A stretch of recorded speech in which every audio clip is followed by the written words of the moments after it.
As the totally BS Trump trial is in the middle of closing arguments, the Biden team trots out true deranged jackass Robert De Niro.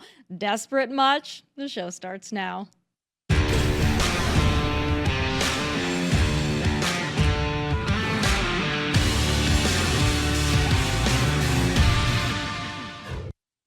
So Democrats are in full panic mode for a number of reasons. The country is in the toilet, and their candidate literally looks like he crapped his pants on a daily basis.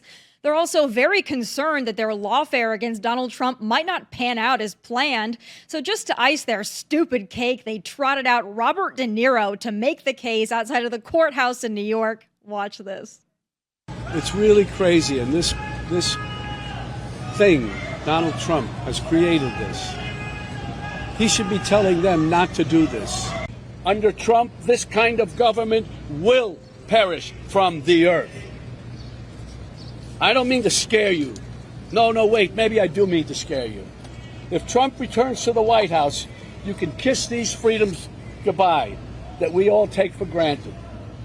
And elections, forget about it. That's over. That's done. If he gets in, I can tell you right now, he will never leave. And that's why I've joined the Biden-Harris campaign, because the only way to preserve our freedoms and hold on to our humanity is to vote for Joe Biden for president. The car alarm was truly the best part of all that. I sincerely wish he would have left his little COVID mask on for the entirety of his little spiel there, because it would have muffled his BS. But it's truly a work of art, really. Not like good art, but more like Hunter Biden art. You know, De Niro also said Trump doesn't belong in his city. You know, I would be outraged if this man wasn't such a freaking clown and so embarrassing to himself and others. But also, it's truly amazing he can stand in New York City with the car alarm going on in the background and say it's better off under Joe Biden. Even De Niro is not a good enough actor to play that off. So go home, Robert, and take some illegals home with you, please. Turning now to another lawless liberal hellhole. You know, California is unsavable. There, I said it. If you're a decent person, I really don't know why you'd want to stay there. The weather is nice, but it's not that nice. Even celebrities aren't immune to the daily lawlessness that's consuming that once beautiful place. Over the weekend, General Hospital actor Johnny Wachter was shot and killed in LA. His mistake? Well, he dared to confront masked thugs attempting to steal the catalytic converter off his vehicle. Police say one of the masked thugs shot Wachter before the three degenerates got in a separate vehicle and just drove away. Wachter was rushed to the hospital where he was pronounced dead, and the thugs, well, they're still at large. His brother says Johnny wasn't even trying to really confront the thugs. He thought they were towing his car, and by the time he realized otherwise, well, they shot him in the chest. His brother also notes he was shielding a female coworker when he got shot.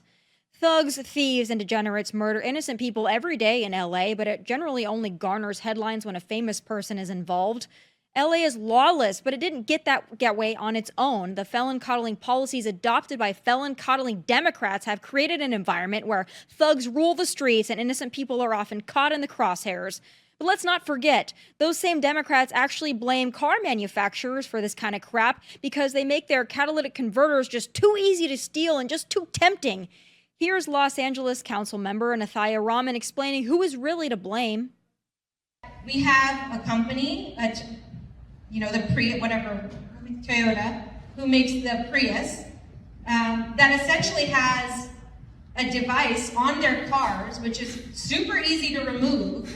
It's basically the value of a MacBook, right? That is put in a place that is incredibly easy to access in your car. And then the thefts related to this issue have essentially, all of the costs of that are given to us to bear instead of them having to manufacture a car that actually is not so easy to be stolen.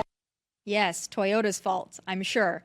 I guess the moral of the story is don't defend your property in LA, or in the case of Johnny Wachter, don't even appear to defend your property in LA because you might die over it and then it's probably your fault. So again, I ask, why would any decent person want to stay there? Let me bring in host of the Josh and Kevin podcast, Kevin Dalton. Kevin, I learned that you fled LA. Good move. I fled 4 years ago. I don't know why anybody would stay there. I used to think staying there was somewhat noble, like you were fighting for something. But at this point, I really believe that liberal, lawless hellholes like LA and New York City just better off left to the wackos. What do you make of this latest Lawless Act? And do you think that Toyota is going to be blamed for this one? Well, of course, Toyota is going to be blamed because that's what the children in charge do. They don't act like adults and take responsibility for what's going on. When people are trying to jack up your car, they take a sawzall to the underneath of your car to saw out the catalytic converter. And then the politicians go ahead and blame Toyota for that happening. That's absolutely absurd. This is exactly why I fled Los Angeles, and I could not be happier to be here literally on my 1-year anniversary of arriving in Idaho. And my only regret is not doing it 3 years sooner like you did.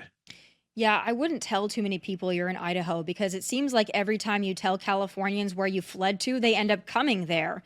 And a lot of them bring their policies with them. I fled Los Angeles. I went to Tennessee. Should not tell people.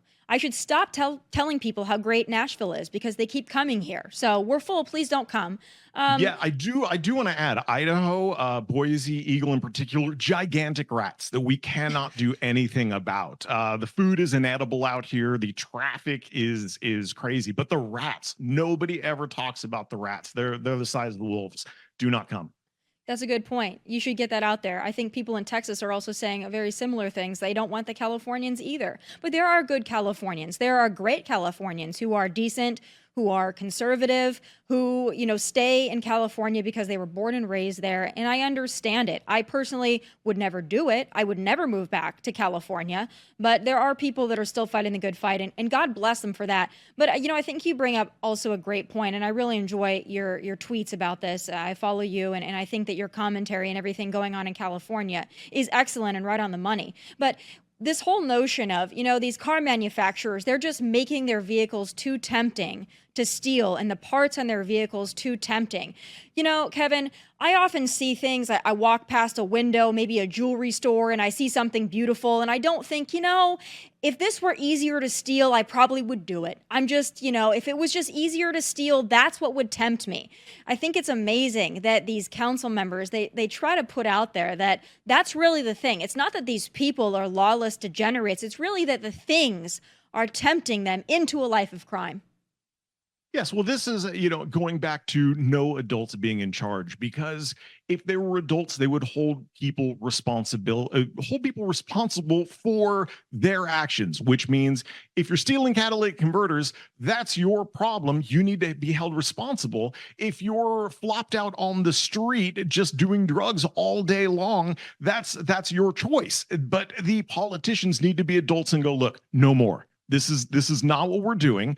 If you're breaking the law, you're going to jail. Sorry. Why is this a controversial take? Not just for the city, not just for the county, but the whole state of California. I don't understand how anyone could possibly vote for anyone who is in charge right now. I don't get it. It makes no sense to me. I was in LA when the people of LA voted themselves another gas tax. And I thought to myself, if you're willing to vote yourself a gas tax, wow, I got to get out of here. I don't meet a lot of normal people in other places in the country that go, you know what? I'm going to vote to tax myself more. That sounds like a good idea. But furthermore, I want to get into something that you picked up on, because when we talk about Los Angeles, we think of a couple of things. We think of lawlessness and we think of homelessness. And those things are often intertwined, the lawlessness and the homelessness.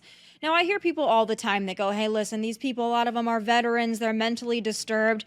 A fraction of them may be. But there are also a good chunk of these people who, quite frankly, don't mind being homeless. And they don't mind being homeless because if you do go to a shelter or an assistance program, you can't do drugs, you can't bang each other in plain sight, and you can't be lawless and gross, you can't poop in the corner. And a lot of these people go, you know what?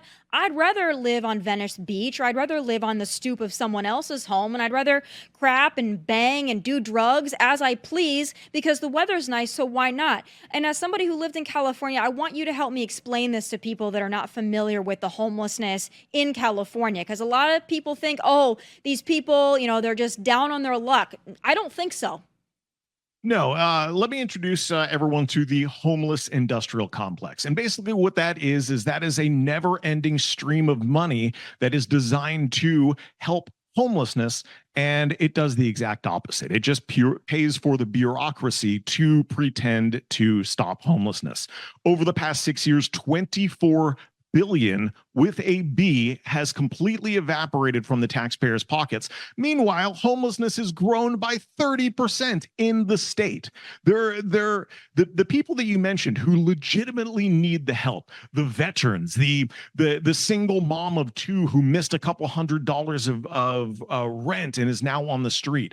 Those are the people that truly need the help, and they can never get it. The services are never available for them. But if you are flopped out, living in your own feces on the street, you have a stream of people lining up to hand you crack pipes, to hand you foil to safely smoke fentanyl.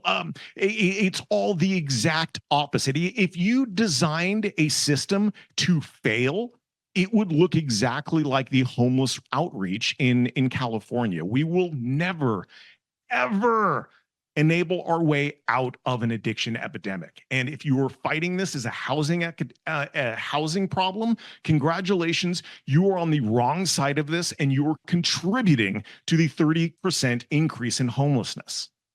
Yeah, there are a lot of folks that say they need to focus on the housing first, and then they focus on the mental health or, whatever lawlessness some of these people are engaged in. They say, let's just get them housing first. And I think that's a horrible model. I think taking somebody who's either an addict, mentally disturbed, or both, a felon, usually it's all three, and you say, what, let me give you some sort of housing, that's not going to fix the problem. They've tried that. They tried that in numerous places. The recent memory I can think of when I was there is they tried this in Orange County. They had to clean out the basin of the river because there was too much crap and needles in it, so they had to put these people in hotels, and lo and behold, they treated the hotel rooms just as they would treat their campsites, and they crapped in there, and they did drugs in there, and they were nasty in there. So it's not just enough to give these people housing and say, that's what they really need is just housing. They don't need housing. They need professional help. A lot of them need jail. And I'm going to say it. A lot of these people need jail. Look, in a lot of these cases, especially look up in San Francisco, what they did with the SROs up there when they were like, look, we just need to get people in housing. Do you know what they did when they got into housing? They overdosed and died because they were on their own in a single residence, in a single unit. So they place drug addicts in a place where they can go overdose quietly on their own. And that's exactly what's happened up there. This is facilitating a slow suicide, and it's under the guise of compassion. I'm the guy right now. Everyone on the left, everyone who is all about harm reduction is going to look at this video and go, Kevin Dalton is a monster that just wants people to die. And all I want is for people to stop needlessly suffering and dying on the streets of California, all over this country, except half of them are in California. So that's a pretty good place to start. I was recently in LA for a work event. I've only gone back twice since I left, and this was the second time. It was a few weeks ago. And I'm always stunned when I see the homelessness, even though I lived near it and I saw it every day and I see it on the news all the time. But going back and just seeing it again in person, just walking down the street and seeing these tents really on every single sidewalk, it doesn't matter how nice the area is. There are homeless people there, and there are homeless people there with quite the expansive living environment. I mean, the things that I saw, these people have toys for their children. They have sprawling areas with activities. I think I saw a foosball table in one of these tents. I saw somebody, and I heard from somebody else that they had seen this as well, that someone flipped a shopping cart on its side and put a wooden pallet in it and made it in like a coal-fired pizza oven. So these people, some of these people, a lot of these people are mentally disturbed, and I feel badly for that. But these people are also, they're able to really finagle some really incredible inventions. So these people, I wonder, if they weren't so comfortable in their encampments, would they maybe be productive members of society? Could they take their ingenuity and put it towards something productive? I think so, if they were given the long arm of the law. Without question, it's giving people a chance to succeed. There are so many people out there that if we could just get them properly medicated. They are sick individuals. If you have bipolar disease and you are out of your brain living on the streets, if we can get you into treatment, get you medicated, guess what the first person guess what the first thing that person is going to say once they find their baseline, they're medicated and they're back to normal? Do you know what they're going to say? Thank you. They were out of their brain. They were unable to make these choices on their own, yet we're leaving them out there to suffer and die. They need treatment. I hate the idea of holding someone against their will, but guess what? If you're choosing to avoid services, if you're saying, no, I don't want your home you're offering, I don't want any of the services, the food, anything that you could possibly give me to help myself out, I'm going to stay here on the sidewalk. You are now no longer able to make decisions for yourself. You are a risk to yourself. If this person was standing on the ledge of a 3-story building threatening to jump, we would all immediately rush over there to help that person. There would be no questions asked. No one would say, well, what brought this person to the ledge? Maybe they want to be there. No, we would help. But for some reason, when these people are laying on the sidewalk below that 3-story building, we just walk over them, and it's no difference. And it's exactly the same. Yeah, but I would also argue in all of this too, and I think sometimes this gets lost because people are afraid to not seem compassionate. I don't really care what people think about me. I'm going to go ahead and say it. I don't think that the decent people in these communities who want to go and use the park, who want to ride public transportation to go to their gainful employment, who want to simply have a business that's able to thrive without homeless people out harassing customers or out sitting on their stoop doing drugs or going to the bathroom, I think those people matter more. And I think that those people need to be protected. I think those people need to be priority, not the drug addict, not the mentally disturbed person who wants to live in a tent on the beach. I think there's so much emphasis put on what those people want and need, and then all the decent people are just expected to keep paying out the nose for it, and nothing changes. It'd be one thing if decent people were like, hey, listen, I want to solve the problem. I want to put some money into this pot here to help relieve the situation because it'd be better for everybody. But the decent folks are just paying for it and nothing changes, which brings me to my next topic, and that's Governor Gavin Newsom, who I just detest more than anything. But I want to bring up a clip actually, because I think that New Hampshire Governor Sununu actually said something that we've all been thinking about Gavin Newsom. Let's take a listen. Almost all the governors get along. I mean, in my 8 years, I can honestly tell you there's really only been 2, maybe a third, but 2 real governors that really nobody liked. Nobody cared for at all. I don't mind. Would you say who they are? Do you really want me to? Yeah, Andrew Cuomo, complete jackass. No one liked him. And I gotta be honest. No one cares for Gavin. Gavin's just a prick. Excuse me. Gavin's just a prick. Okay, well, that pretty much sums it up. What are your thoughts on that? This is a surprise to absolutely nobody who's been paying attention. There are probably going to be people who call Sununu a hater, but if you pay attention to what Gavin Newsom is and what he does, he's an absolute schmuck, prick, whatever you want to call him. I mean, you can go into all of his hypocrisy through COVID at the French Laundry and then the Super Bowl and locking people in their homes, and he's just so smug about it, and he doesn't care. He just says stuff as long as he's flipping his hands around and doing his gesticulation. He's a hypnotist. People buy into it. But he's absolutely terrible. Just look at his record. Look at what he's done to California. The only redeeming factors of California are literally the things he can't screw up at this point. The weather's great. Yeah, Gavin can't screw that up. What else you got?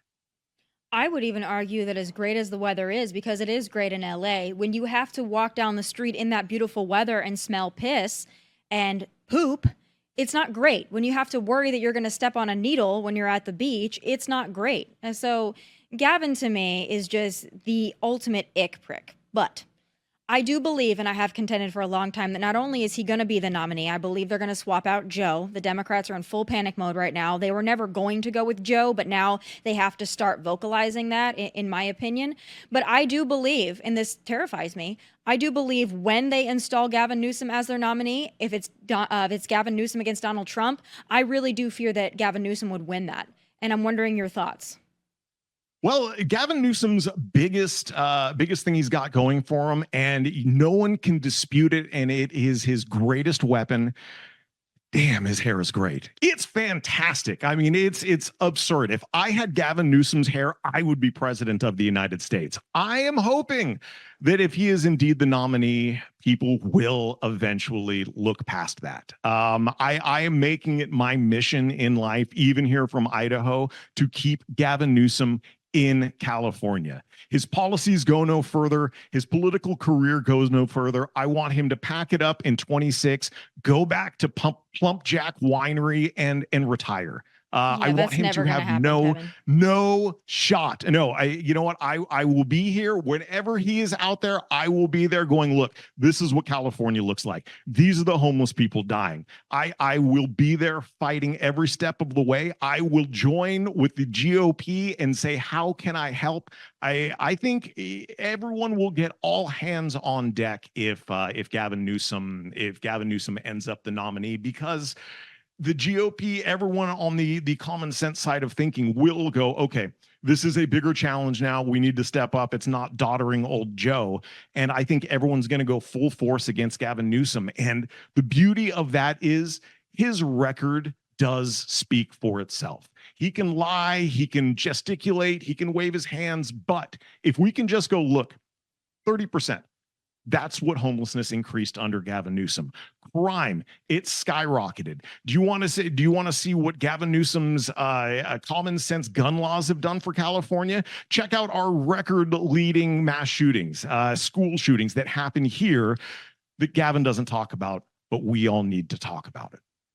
Yeah, I just still maintain, as bad as I know Gavin's record is, Joe's record is also that bad. So when I look at the polls and I see Joe, who is senile, and I see him competing with Donald Trump, and then I think the possibility of Gavin Newsom coming in, I mean, just realistically speaking, if you were willing to vote for Joe Biden, who is a vegetable with failing policies and a failing brain, then those people, plus some, will likely be willing to vote for Gavin Newsom, who can at least speak. So that is my concern, and I continue to warn people about this. People think it's a long shot. I don't. I'm concerned. So that all hands on deck approach, I think it needs to start now. I've been preparing for it for 2 years. In fact, I've been preparing for it for 6 years because I knew how bad Gavin was when I lived in California. And I knew that this guy had presidential ambitions. It's just going to happen sooner than people think. 2028, no. 2024, my friends. Kevin, I appreciate you and your commentary. Good luck there in Idaho with the large rats. I hope no California rats come to see you, and I appreciate your time. Truly a pleasure. Thank you so much. Have a wonderful day. You as well. Folks, the Libertarian Party demands to be taken seriously, so they nominate a drag queen enthusiast who thinks the border is actually not open enough. I kid you not. It's time for final thoughts.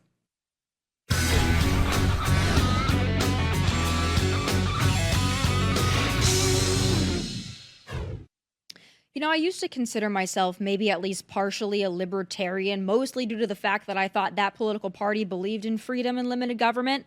But then I saw who they picked as the party's presidential nominee, and I take that back. Meet Chase Oliver. You may remember him as the man whose candidacy in the Georgia Senate race forced the runoff election that allowed Democrats to take the Senate. But he's a 38-year-old gay man from Atlanta who not only defends drag shows for kids, but also believes the real problem with the border is that it is in fact not open enough. Why do you think that the drag queens want to read to children? Because I think that they are performance artists and they want to be able to have different levels of performance art. It's the same reason as why do the Wiggles sing to children? Because they want to have a marketplace to kids. We need to understand this, that these people are just trying to seek a better life. And when you see fences like this, these kinds of things belong more in dystopian, totalitarian states like East Germany that would separate East and West Berlin. These walls prevent commerce. These walls prevent peaceful people from being able to move freely about and spend their money or their labor or their time. either in Mexico or here in the United States.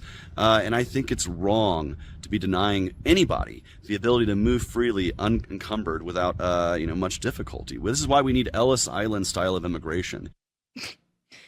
That's the best the Libertarian Party could come up with? That guy? Not even RFK Jr. was extreme enough? Libertarians, if that's the guy you're going with, is it really a wonder your party isn't taken seriously and you have no shot in hell at winning anything? Well, maybe anything beyond a drag show. The modern libertarian movement doesn't appear to be about liberty or freedom at all. Just another leftist sideshow freak show by another name. So best of luck to y'all. Those are my final thoughts. Please be sure to go visit the new Tomi Lahren is Fearless YouTube channel. Please like and subscribe for full episodes. From Nashville, God bless and take care.